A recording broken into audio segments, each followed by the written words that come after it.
Welcome back to Talkin Shop with ShopSabre. In this podcast, we like to tackle the CNC industry specifically and really talk a little bit about business in general. Hopefully you'll find some entertainment throughout it and hopefully some education. But the next episode starts right now.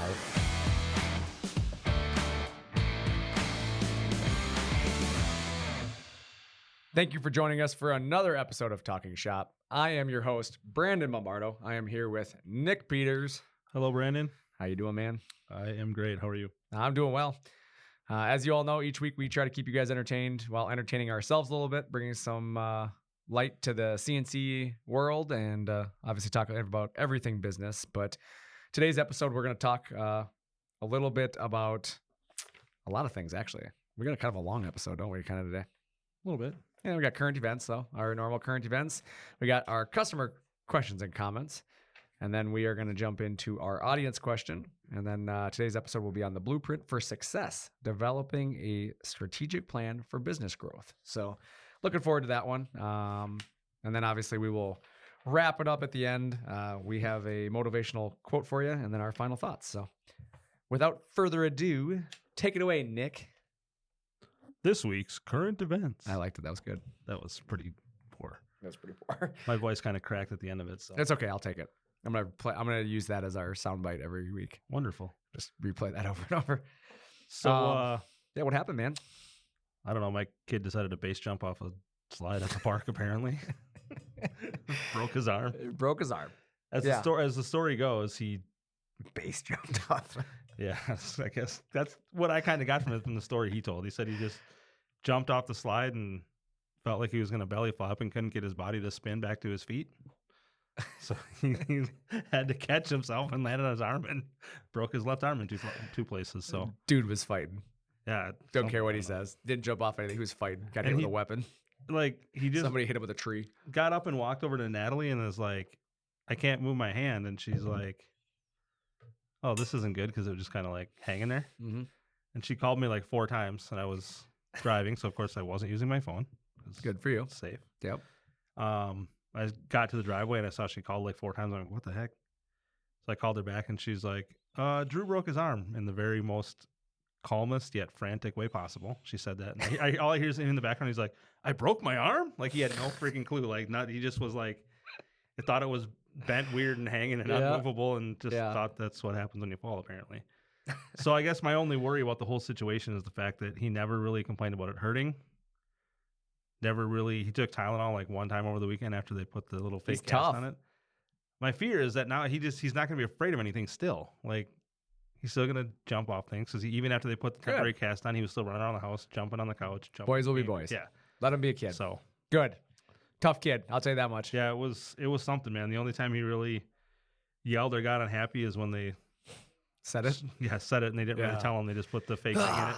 Both just kind of squeezed it, and yuck. Yeah, but it's been good. He went in yesterday. They x-rayed it. Looks like it's good. They put a real cast on. Oh, he's got the hard cast now? Yep. Oh.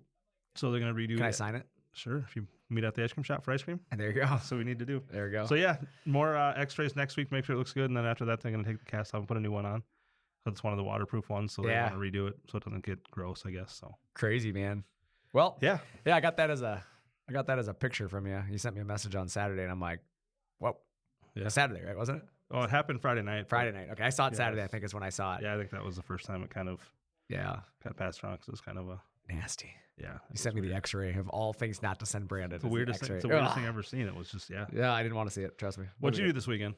We won the Iowa Dirt Nationals. That's pretty cool. That was pretty sweet. Drove to Iowa on Thursday night. Went racing. All by yourself? All by myself. We pit crew couldn't go. And I'm like, you know what? I want to go racing. So I went racing. You should ask me. I know a lot about tires. Yeah, I know. You told me all about it. I had no idea what he was talking about. He sent me a text message about tires, and I literally thought he was speaking a different language. It's just a bunch of letters followed by numbers, followed by more letters than numbers. It was definitely that. So right? So we went to the Iowa Dirt Nationals, and we had a little bad luck to start it off. I crashed on Thursday night. Had a wheel fall off, actually. It's unfortunate. It was very unfortunate. And then Friday, I got spun out trying to pass for the lead. And then Saturday we won. Spun out intentionally? Like, Yeah. Oh, trying to yeah. block you? Yeah. No, he drove right through the back of Do me. they do things differently down there? Apparently, going around the car is a lot harder Was than the, going through the car.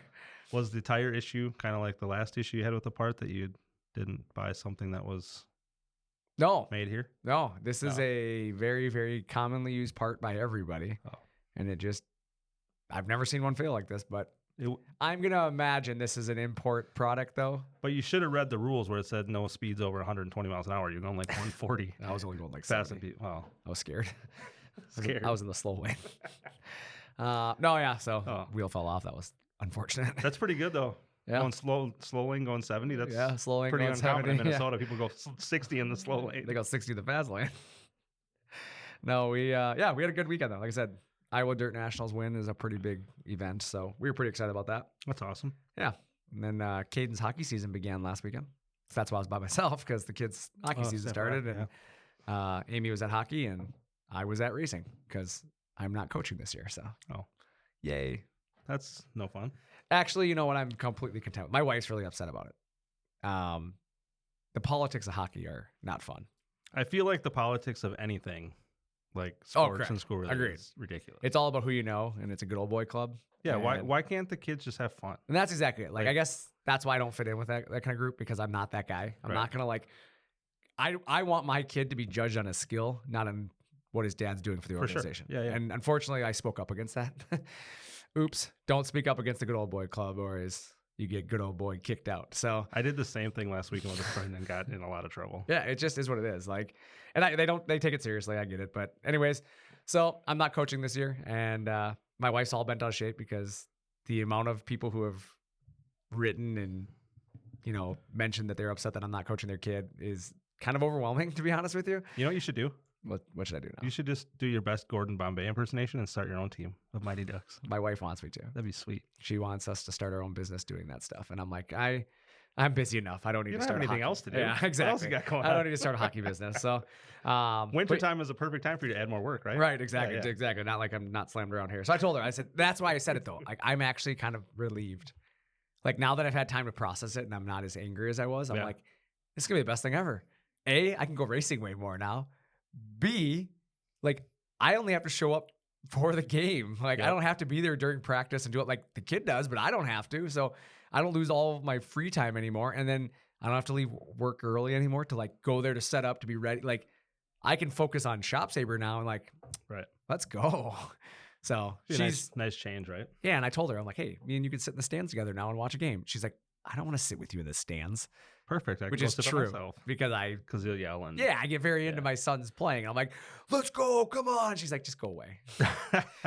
But at least you're like encouraging the kid and not Oh, yeah. like screaming at the coaches and the Oh, yeah. refs. That's "Ref, not you who I am. suck." Yeah. That's not who I am. Like, there's no reason to do that, especially because let like the refs are like 14. Yeah, that's silly. They're 14-year-old kids. Like, maybe if it's an adult, I'll get a little crabby with them sometimes when they're mean to the kids. But like most of them are young kids just helping out. And I'm like, good job, ref. And like, you don't want to scare the refs away from doing their job. Right. Like, what if you don't have them? Then you Right. guys can't play the games. Like, Yeah. yeah, Okay, ref. that's silly. Pull out your phone. You got some missed calls. That's pretty funny. I've never heard that one. That's great. Yeah. So no, like I said, I'm pretty happy about that. So, and then, dude, It's not really hockey weather right now here. I was just gonna say I don't really feel like going to the rink because it's not warm or it's not cold outside right now. So it's what 70 degrees today, Yeah. 74 or something. And I was looking, not that I'm always the one that says you can't look too far in the future with weather, but like middle of next week, it shows near 80 again. That's what I heard. I'm like, dude. It was Halloween next week. 80. Yeah, right? Come on. Some years we have 3 feet of snow. Well, I mean, I'm that going was as David 30 years ago, Hasselhoff but off Baywatch next week for yeah. Halloween. Reminds me of a good joke that I say to Chad all the time when he's play golf with Chad. He spends Yeah. more time in the sand than David Hasselhoff. Yeah, I gotta love a good old Happy Gilmore quote. No, it's crazy though. 70 degrees, like in Minnesota near Halloween is like I'll take it. 90. What was it? 91. Yep. The blizzard of 91, right? Yep. We had how many feet of snow? 3. Yeah, 3 feet. 3 feet of snow on Halloween, Yep, I remember and that. this year it's gonna be 80 potentially. Yep, Crazy. Anyways, I'm fine with it. enough about the weather. This isn't Have 75 through April. I'll be Talking cool with Weather with Belinda Peters. it. The local people understand that joke. Anyways, yeah. So that's what I know about current events. Do you have any other current events, or did I cover them all? No, I think we're good. The Vikings finally lost. I know. That'll be a good thing. But bummer. they played They played decent. right up there with one of the other top teams in the league. Yeah, they so played decent. I fine. mean, a couple of mistakes cost us, but You can play. They played, like you said, they didn't play perfect, but they still hung with them. So yeah. it is what it is. A Now loss we're- is always good for you. Now we play on Thursday. Oh yeah, sweet. Thursday night and those football. sweet white uniforms. Can't wait. Sweet white. I'm gonna color get rush. one of those and wear that to work. You for should. Halloween. If you do it, wear it Thursday. Well, no, for Halloween, Wear it Thursday and Friday. I'm gonna dress up as Harrison Smith. Friday's our Halloween party. Yeah. You gonna dress up as Harrison Smith for Friday? Maybe, Do it. probably not. Do it. I'm kind of lame like that. Yeah, you are. Wear a cast. You could be Drew. I still have my one from last year. There we go. Moving on. Customer questions and comments. What role does material handling and hold down strength play into CNC performance? And how does ShopSabre high flow vacuum technology enhance this? That's a lot of stuff going on in one question. Thank you for submitting it. For me, what's that? Well, I was just gonna say, I think without reading the answer, I think the hold down is the most important thing, right? Right, exactly. If you don't have it, you can't work. Yeah, I mean that's exactly the truth. You can't cut what you can't hold down. So material hold down strength is, I think, probably the biggest difference between like successful cutting and challenges, right? Yep. Because if your parts are flying all over the place, they usually don't turn out very well. So I think the answer is, what role does does material handling and hold down strength play in CNC? One of the biggest roles, I think. It's kind of one of the prime focuses. And honestly, like ShopSabre's high flow technology was developed because the best machines in the world become useless if you can't produce parts because your parts are moving around. So Right. Nothing else is more important to me than keeping the material held in place. So our engineers did develop our high flow technology, and it does increase the suction to the material. It's been factually proven to do so. In fact, in some cases, as much as 50% more flow to the parts. And, really, when you think about the evolution of CNC, 10 to 20 years ago, we were using 40 and 50 horsepower vacuum pumps to hold.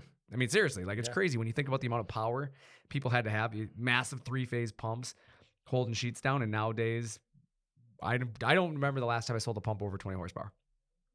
Sure, they weren't very quiet either, eh? Oh God, they sound Good like Lord. jet engines. Yeah, they. I mean, our pumps now are 10 to 20 horsepower. Some of them under 10, Yeah. and we're producing better hold down nowadays than we were 20 years ago. Technology, right? Technology, baby.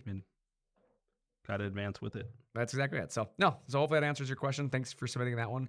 We received another one specifically about ShopSabre. It says, how does ShopSabre support the customers that are new to CNC? And this was actually submitted to our sales department, and we thought it was a good one to cover. So I think the one thing to mention is, ShopSabre has placed more energy and time into developing a support network. I think that's the one thing we do very differently.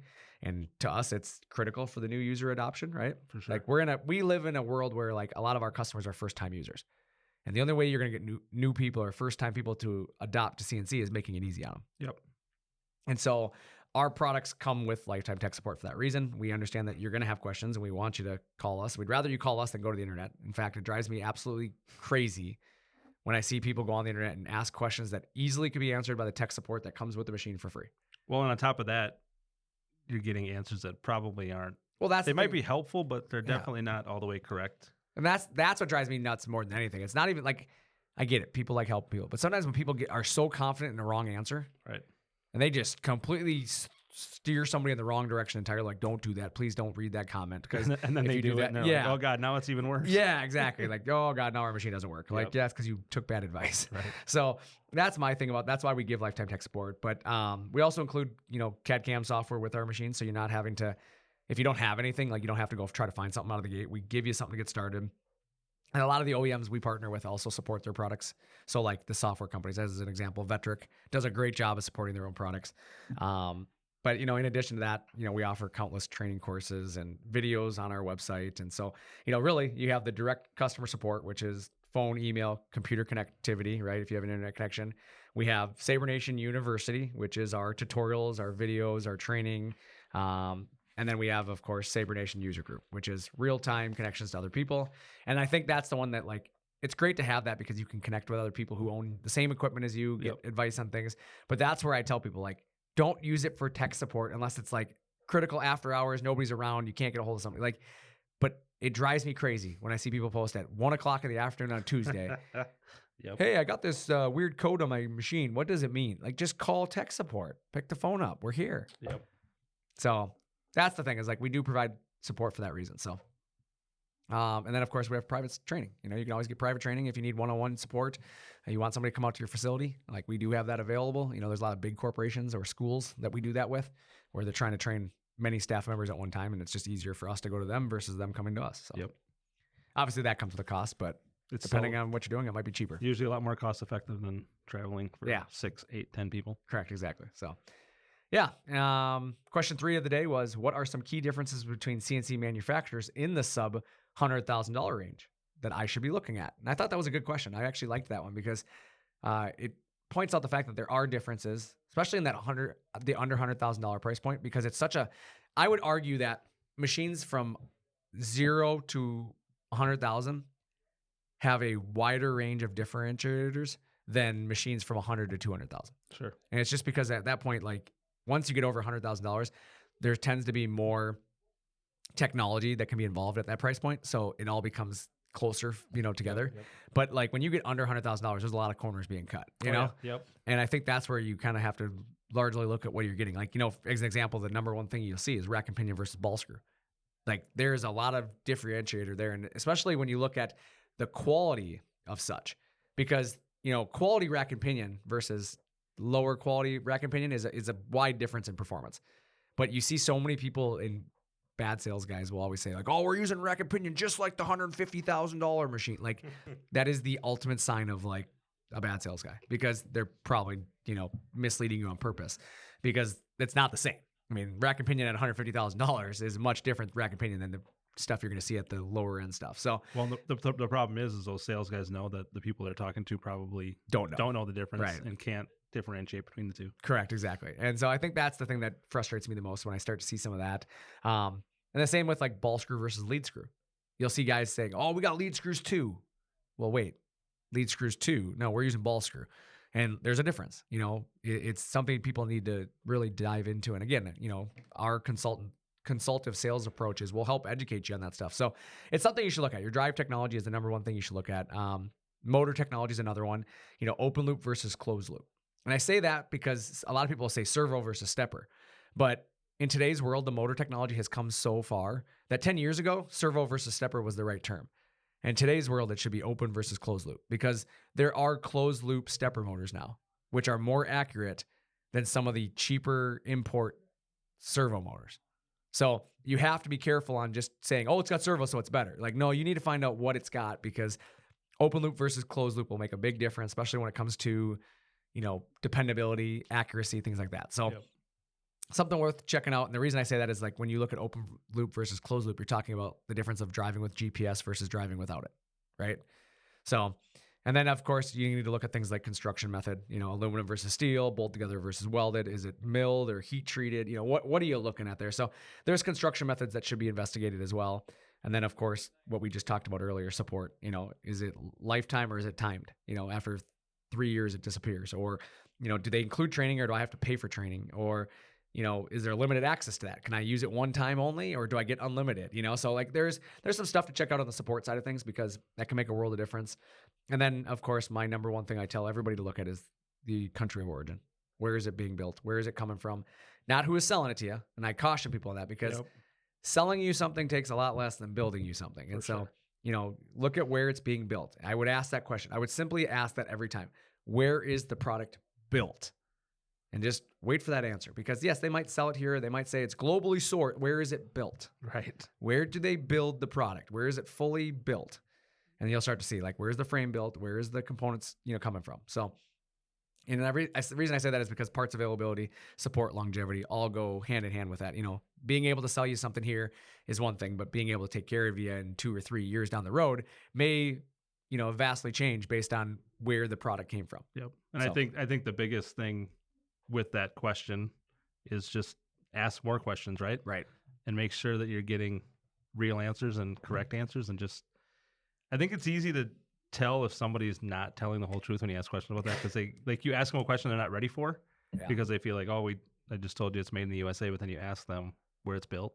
Yeah. And they're going to like stutter around it or not really know what to say and kind of give you some sort of answer. So it's easy. I think it's easy to poke holes in that sometimes. Well, I love the idea of like, just, I'm a guy that if I'm going to spend $100,000, right, I want to see where it's made. For sure. Show me the facility. Like whether it's a tour of the facility, whether it's me going in person, like, but I want to see it. Like I want to put my eyes on it, Right. Just I'm big into that. I guess it's just maybe the geek in me about like manufacturing. I just love it. Yeah. I love seeing things. Like I bought a trailer, several years ago. And when I bought the trailer for my race car, I asked the guy who built the trailer, I'm like, can I come see the facility? He's like, absolutely. And he was like super ecstatic that somebody wanted to come see where he builds them, And I thought it was kind of cool because I was just more or less, I wanted to see where the trailers are built. I wanted to see how it wasn't like I didn't believe him. I just wanted to see it. For sure. But I think that's something that's cool in today's world, being able to see where something's built. So, yeah, that's kind of what I got for today's questions and comments. But as always, shoot us an email if you have any questions or comments that you want us to address in a future episode, and we will absolutely try to get through them all. You can shoot it to Brandon@ShopSabre.com, and I will always address your questions. So appreciate you guys always listening on that segment. And with that, we're going to move on, right? Let's do it. Okay. So today we're going to talk about our question for you now, the audience. So jumping right into it, what is something you wish you could have for your business that you currently do not have? So let me ask you one more time. What is something you wish you could have for your business that you currently do not have? Take it away, Nick. What do you wish? The ability to work remotely. No, I'm just kidding. I'm kidding. I like it. That's a good answer. That's a good question. I don't know. For me, sometimes I wish I can have a studio for my photography business. Okay. But obviously those things come with a giant cost, and with not doing Right. that business full time, it's not really Studios would be feasible. cool. Just because in the in the wintertime, a lot of people don't want to go outside. Right. I mean, I don't want to be outside in the winter myself. Can't blame you. Yeah. But also, I kind of like the ability to be outside and nature and use all that stuff too. So Natural studio. I guess if there was one thing that maybe pops to mind, that would be it. But I like it. That's cool. A studio is what you were thinking. It's funny. I came up with this question and I've struggled to find the answer for it. Like I'm thinking to myself, like, what's something I wish we could have for our business that we don't currently have? And I don't know that I have a perfect answer for it other than, like just upgrading things within the facility, of course, like having more space, right? Yep. I think that's my easy answer is the space. I was trying to come up with something like better than that, but I think the answer is for me is space. I think just we don't have a lot of extra space. I don't like I guess it's an easy answer for me because like we build a lot of machines. For sure. I mean, you know that. We Yep. ship a lot of machines. We don't have a lot of free space. And so like when a machine gets done and then somebody has a hiccup in their business plan, somebody can't receive the machine, right? Something changes unexpectedly on their end. I don't have a lot of extra space to just hang on to the machine. Right. And so unfortunately we got to do like storage fees or, we have to kind of put a customer in an uncomfortable position sometimes when it comes to that because we just simply don't have the space. Right. I would like to have an extra like bunch of room. So if a customer's like, oh, I can't take it, no problem, man. I'll just put it in my storage area and like, let me know when you're ready for it. Yeah. I wish I had the ability to do that. So that's my answer. I like it. So Good one Yeah. to come up with on the fly. yeah. So what's something you guys wish that you could have for your business that you currently do not have? So we'd love to hear from you. Put it in the question or put it in the comment section below and let us hear it. So today's topic, let's jump into it, man. The blueprint for success. So today we're going to be diving deep into a topic that, every successful business needs, right? A Correct. strategic plan for growth. Whether you're just starting out or you're ready to take your established business to the next level, having a roadmap is absolutely crucial. And a plan, though, isn't just about goals, right? I think that's where people get confused. Is like a plan isn't just your goal that you have, but it's about how you align your resources, your team, your visions to make these goals a reality. You got to kind of have a roadmap to get there, right? Right, It's exactly. not just going to happen on its own. Yeah, and that's how I kind of look at it as like, again, driving across the country. I want to go to, wherever, pick a city. That's my goal, but it doesn't necessarily make it up. I'm going to get there, right? I have to have a plan to get there. Like, how are we going to get there? How do I afford to get there? Where we stop? And, there's a lot of things you got to take into consideration. I think the same can be said about your business, right? Absolutely. So, why strategic planning is essential is really, every business wants to grow. I think that's an inevitable nature of the business, right? I don't think I know many businesses are like, I don't want to grow. Everybody gets into business to grow, right? It's not a good blueprint for success. Right. Yeah. So I think growth is obviously a natural part of business ownership, but growth without strategy is like driving without that map, right? So you might make some progress, but you're probably going to end up lost, off course, confused at some point. And the key reasoning for strategic planning, it's really going to come down to things like direction and focus, right? That's the first thing I want to talk about is direction and focus. So, a strategic plan gives your business, I guess is the best way to put it, not maybe you, but your business a clear direction, right? Maybe you, depending on how your business is run, but it's a difference between shooting in the dark, right? Or taking a calculated shot. And it helps you prioritize what's important and allocates the resources and sometimes the limited resources, because a lot of businesses don't have unlimited resources. And you can find out which ones are going to make the biggest impact. Yep. And to me, that's a big part of it, because if I only have so much money in that shoebox and I got to spend it on something, I want to spend it on the thing that's going to put the most money back in that shoebox. Correct. Right? Yep. And so that's where, I look at that. And the other thing is being proactive versus reactive. I think that's another one that businesses struggle with. I think there's a lot of businesses out there that they're very reactive to situations. Situational awareness isn't necessarily the priority, right? Right. They put themselves in a situation and then they have to react quickly. But I think that's the nature of any new startup company. We kind of all have to be firefighters in some regards, right? Mm-hmm. But with strategy, you're not just reacting to the problems as they come. Instead, you're anticipating the challenges before they happen and spotting opportunities early on and staying ahead of the marketing trends, right? And the market trends. Yep. So I think that's a huge part of what you can do as a business is be ahead of the curve, right? Mm-hmm. And if you get ahead of the curve, that helps, obviously take some of the stress off you. And then when those things do happen that may cause issues, you're already kind of ahead of it, so you can have time to deal with those things. And, for sure. Yeah, and measurable growth. Yeah, measurable growth is the next thing that I want to talk about. Is strategic plans provide a framework for setting measurable growths, right, and measurable goals, if nothing else, right? Yep. This means you can track your progress, and I think that's something a lot of businesses struggle with, is tracking that growth, right, and adjusting it when necessary and keeping everyone accountable. For sure. I think accountability is a big part of business growth. Absolutely. I think number 4 though I think this is one that we do really, really well here. Yeah. And everybody kind of knows their role, right? So for businesses with multiple teams or departments, the strategic plan ensures everyone is working toward the same objectives. Right. Like here we work towards the same objective of keeping our right. customers taken care of, keeping them happy, make sure they have everything they need, right? Yeah. Alignment across the team is absolutely a crucial part of growth. I agree with you 100% on that. And so no matter what role somebody plays, they understand how their work contributes to growth, right? So we all have our roles. We all try to do it the best we can. Yep. Don't try to step on other people's roles and give people wrong direction or wrong answers.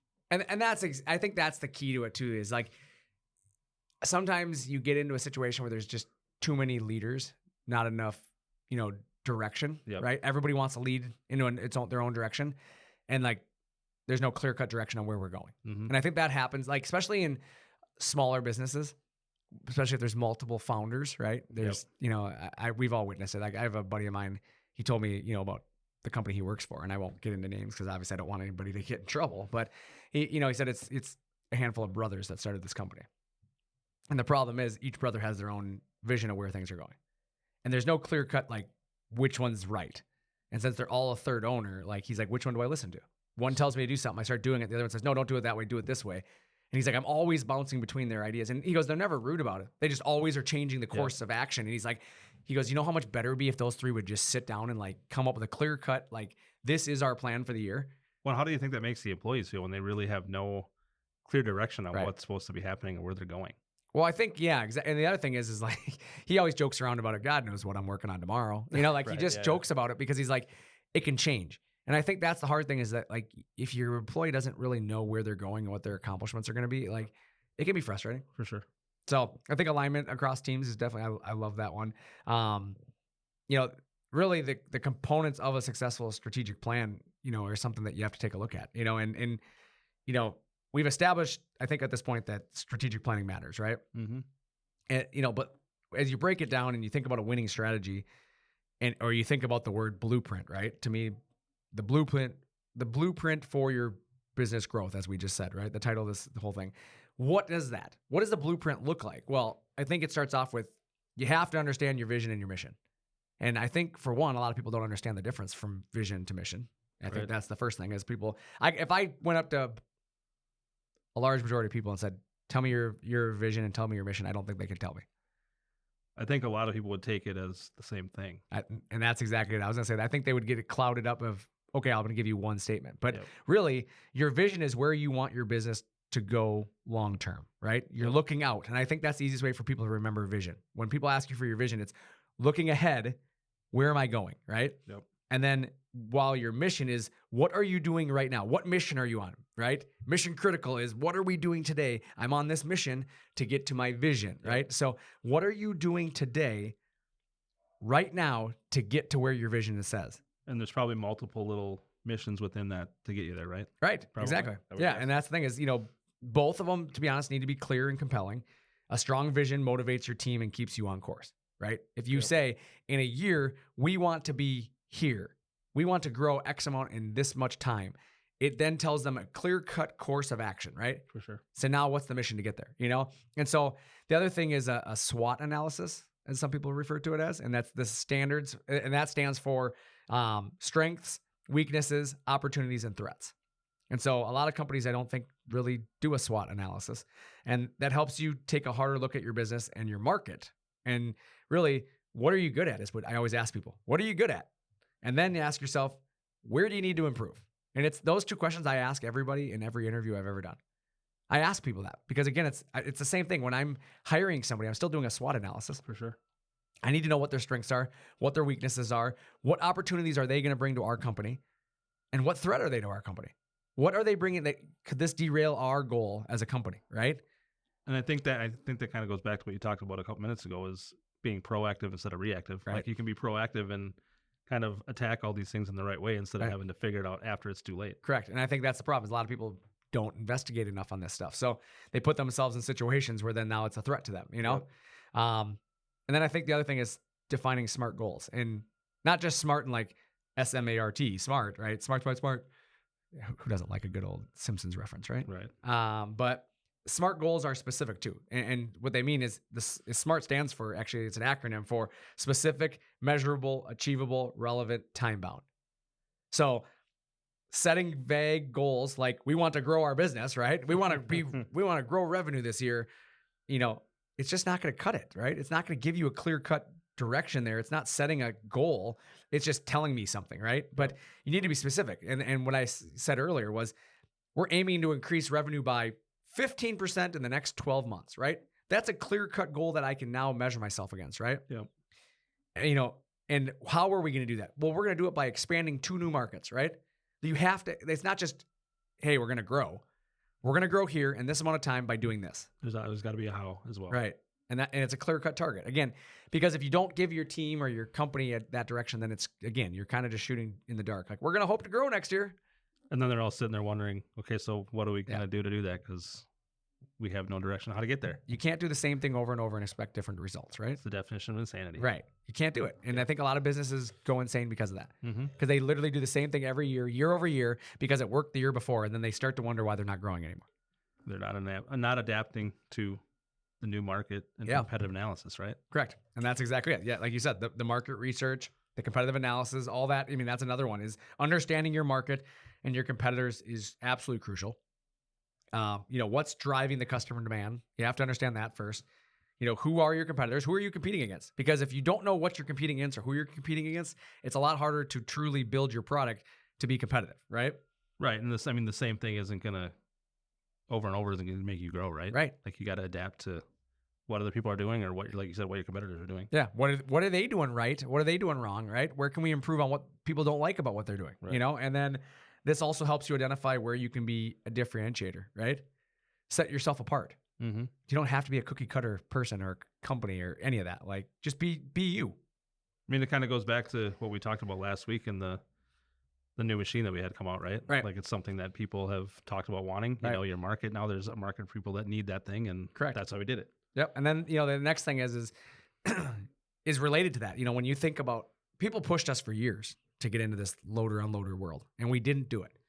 And people thought we were just ignoring them, right? How many times did we hear from people like, they just don't listen, blah, blah, blah, right? No, it's about resource allocation. That's another important part of this whole, successful plan. You need to be smart, and growth isn't just about ideas, right? The ideas, I've always said, rarely do you find a business that runs out of ideas. Correct. There is ideas galore. It's all about execution though, right? Most businesses struggle to execute on the ideas. And so this means you have to align your resources, whether that's actual capital, right? The actual money that you have, or the personnel that you have. Maybe you don't have enough people to dedicate, or simply technology. You don't know the technology yet, or you don't have the technology available to apply it towards the initiatives that will drive the most impact to your business. So go build a loader unloader. Well, if you don't have the resources or the space, or we don't have the ability here in the company to build something like that yet. Well, and you can't just take 6 or 8 guys away from the normal jobs they're doing and slow down production on the, because it kills the other part of the business. Right. Exactly. You have to do it in a strategic manner. So it's a big part of what you're doing. And then you have to think about with your business your KPIs. And that's your key performance indicators for those who don't know what KPI is. But KPIs are a metric that helps measure the success. And I think that's something that everybody should understand their own KPIs. And these all vary based on the business, the industry, things like that. But, sales guys are really big on their KPIs, right? It's how many leads am I getting? What's my close rate? Some of that. But everything in your business should have KPIs. Because if you can't measure it, you're not going to be able to know if it's successful or not. Right. So and there's no point in doing things over and over that aren't working, right? Yeah, exactly. Cost, of acquisition, cost of, the profit margins, your website traffic, everything from marketing to sales to production to shipping. I mean, it all should have some KPIs associated with them. Absolutely. It doesn't have to be this elaborate. Like when people hear that, you don't need this elaborate, like huge scheme. Like I used to use a spreadsheet and I checked it every 30 days. I'd write down my, my data that I wanted to track and just see what's the trends over 12 months, up or down, right? And I can then start to make decisions. I'm not going to make decisions on the daily. I might make decisions based on a month-to-month basis or a quarter-by-quarter or year-by-year, right? So you have to think about that. And then, obviously, once you've got that, you got to implement your plan and drive towards execution, right? Yep. There's a lot that goes into this. I mean, you have to think about how do you focus and implement it into the next steps, and then planning, it's only the first step. Like we just went through the plan, right? The blueprint. Yeah. But then you have to think about how do you make the magic happen, right? And that is communicate the plan across the team. People need to know your plan. Can't have this great plan and nobody else know it. So, once you have it, you need to open up and be clear with your channels and your, just different departments, or if it's just you and 3 partners, you got to talk to them, right? And then you have to build accountability. Everybody needs to know their role. Everybody's got to be held to a standard. So you got KPIs, hold them to accountability. We're going to check these KPIs. We're going to talk about these KPIs, right? Yep. Every objective in your plan has to have an owner. Sales department, the marketing department, the production team. Everybody has to have a responsibility, and someone is responsible for making sure that they're executing their part of the plan, right? Yeah. I think that might be, to me, that might be the most important one. Yeah. I think if you have the best plans in place, but everybody's just kind of doing their own thing and not really following through and nobody's checking up on it, right? Obviously, you're going to fail. I agree with that 100%. Yeah. And I also think the biggest problem is accountability nowadays. People, I think, struggle with holding people accountable in today's world. Well, and I think people are afraid to do that because of the reactions they get from people, right? Like it's just kind of one of those things that's gone by the wayside where, like, if you're just, telling somebody that they're not doing their job or like giving them suggestions on how to do it better or more, that shouldn't be something that is offensive. Like, and that's the problem is nowadays people don't take that criticism. And it's actually, like I said, it's what got me in trouble with hockey. Right. Because somebody holds a position of authority could not take criticism that the direction of things going weren't of what the majority thought it should be. Right. And I think look at like the bigger picture of that is like, be happy that your boss or supervisor cares enough to want you to be successful. My thing is be happy that anybody cares that much, because I don't care if it's even your boss. Like for me, Nick, if you came to me tomorrow and said, I think we're doing, like, I don't take it personally. Right. We sit down and we talk about it. Yep. I want to understand that somebody cares enough to call it out that something's not right. Why isn't it right? Let's understand it. Correct. Right. Like I appreciate that from any level. I don't care if it's your boss, if it's your supervisor, if it's an employee of yours. I don't care if it's the person who, delivers the water. I don't care who it is. If they say, you know what, I've noticed this about you guys, I want to hear it. Yep. Because if there's any truth to it, I might be able to learn from it, right? For sure. And some of that is adaptability then, right? You got to be adaptable. Even the best laid plans are going to run into roadblocks. I'm going to tell you right now, there ain't a plan out there that doesn't require you to pivot on the fly. Nothing's ever perfect. And if it Never. is, you're lying. And if you think your plan is set in stone, you're going to fail. For sure. Because it's gotta not. have some wiggle room. Yeah, you got to be able to change on the fly. Yep. It's got to be a live document, right? Something's got to change on the fly sometimes. It's just, like I said, I always relate everything to sports, just like sports. You can have there was a phrase that I think Mike Tyson said it. And it was, everybody has a plan until they get punched in the mouth. Yeah. Right. Good one. Yeah. And it's the truth though, because like you're good. Oh yeah, this is going to work. This is going to be great until it doesn't. Right. And when it doesn't work, how do you react? And that's where winners and losers are separated. People who lose, once they get punched in the mouth, they give up, right? You got to be willing to adapt and Yeah, change. to you those got to figure, okay, situations. well, that didn't work. I got to do something different. Yeah. So, and then obviously you got to constantly monitor, evaluate, and adjust. That's just a part of it. Using your KPIs to monitor the health of your strategy. If something isn't working, don't be afraid to change something. Don't be afraid to make adjustments. The most successful businesses in the world are ones that can adapt without losing sight of their larger goals. For sure. And I think that's the big thing there. And then, some things I like, we've talked about a lot of this, but I want to call out some real life scenarios here, right? So let's look at a couple. I've written down a few scenarios here that I went through, but let's talk about Apple's rebirth, right? When Steve Jobs returned to Apple, I think it was in the late 90s, if I'm not mistaken, the company was literally on the brink of collapse. And Jobs implemented a clear strategy and a plan to focus on product innovation. I think we can all get behind that, right? Yep. Streamlining the product lines, creating design-centric culture, all that stuff. What was the result of that? Well, they're not one of the most valuable companies in the world. Right, exactly. It worked because he came in with a clear-cut plan, and that was the difference between Jobs and what was going on previously. And then the other thing is think about Netflix, okay? How many of us have Netflix accounts, right? A large percentage. And how many people said they were going to cancel Netflix when they said you couldn't share your licenses anymore? Almost all them people. And how many people really did? Very few. Very few, right? Because they knew where they were going. But remember what Netflix started as? Do you remember that? Yeah, you'd mail DVDs back. Remember and forth in that? the mail. Yeah. Of course. It started with the DVD rental service. But they had to analyze the market. They realized that there was going to be change in people's behavior, especially with the adoption of streaming, right? Yep. They realized that they needed to shift focus towards that. Otherwise, if they didn't, they were going to end up without a business, right? I feel like I remember when Netflix kind of started to go that route, and we were all Yeah. kind of like, what are they doing? What's happening? They're not going to send us DVDs anymore. Right. We were just finally getting past having to use AOL and getting Right. DSL and semi-fast internet. Correct. And I now just we think got it's that same. funny when you think about that. It started off as rental DVDs in the mail. You send it in, get one back. And I think you still can. To be honest, I think they still offer some form of They that. probably do, yeah. But the vast majority of their business comes from the streaming service now. And the price has more than doubled, and we don't care. More We than still do doubled. it. We still do it because it's still cheaper than having television. 100%. So, yeah. And then, I like to use our own story, ShopSabre. It's growth through innovation, right? We're in the manufacturing space. We identified growing demand for high performance machines in both large scale and small scale businesses, right? And we strategically invested in R&D, customer support, building machines, here in the United States, providing it the best possible performance that you could find in this class. Yeah. And we made it scalable. We had a scalable business model. And I think that's a big part of it, is that if my dad didn't have that vision and that strategy all those years ago, I don't think we're here today.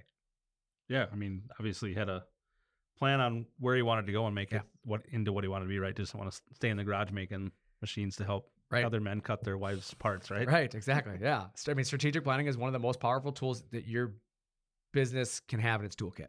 And it's not, again, just about setting the goal. If my dad had just set a goal all those years ago, I don't think we'd get here. It's about lining every part of the operation to achieve that growth.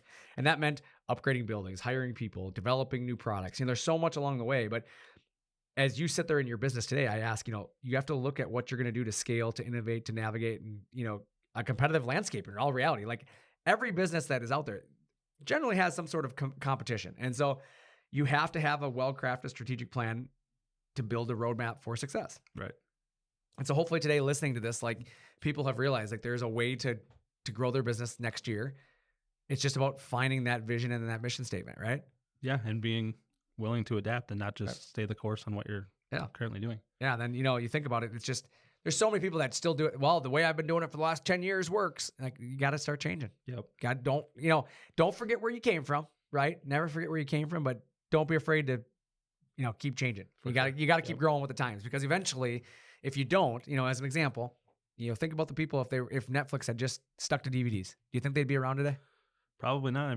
Maybe a little on a very, very smaller scale. Very obviously. small scale. I believe it'd be diminishing company, versus a growing, one of the largest streaming services out there. Yep. And so the same could be said for, cabinet makers. As you look at a cabinet shop, you're cutting things with a table saw. Yeah, you could do it.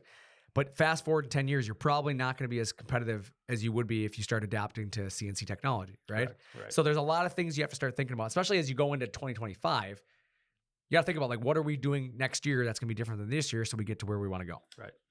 So with that, I'm moving on. I think we've covered that. I thought it was a good That was really good though. good topic for people to think about.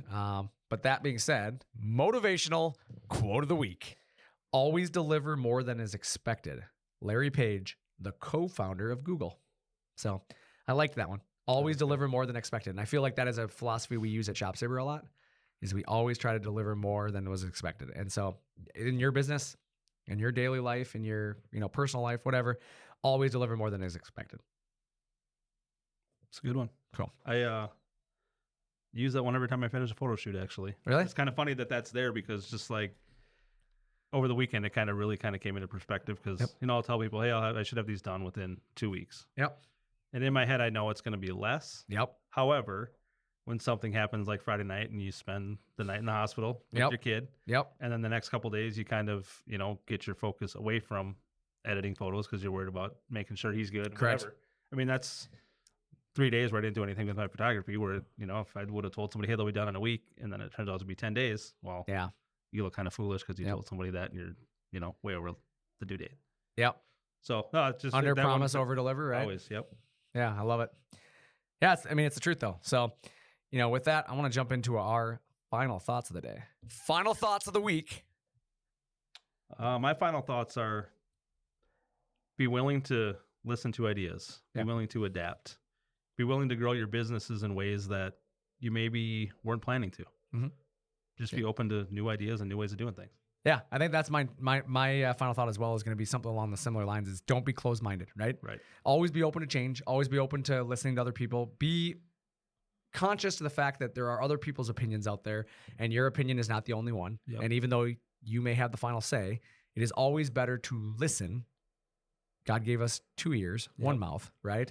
So listen first and then speak. And so it's sometimes better for us to just understand what others are thinking, feeling, doing, and then making a decision after that. Because at the end of the day, you will catch, they say, more bees with honey than you do vinegar, right?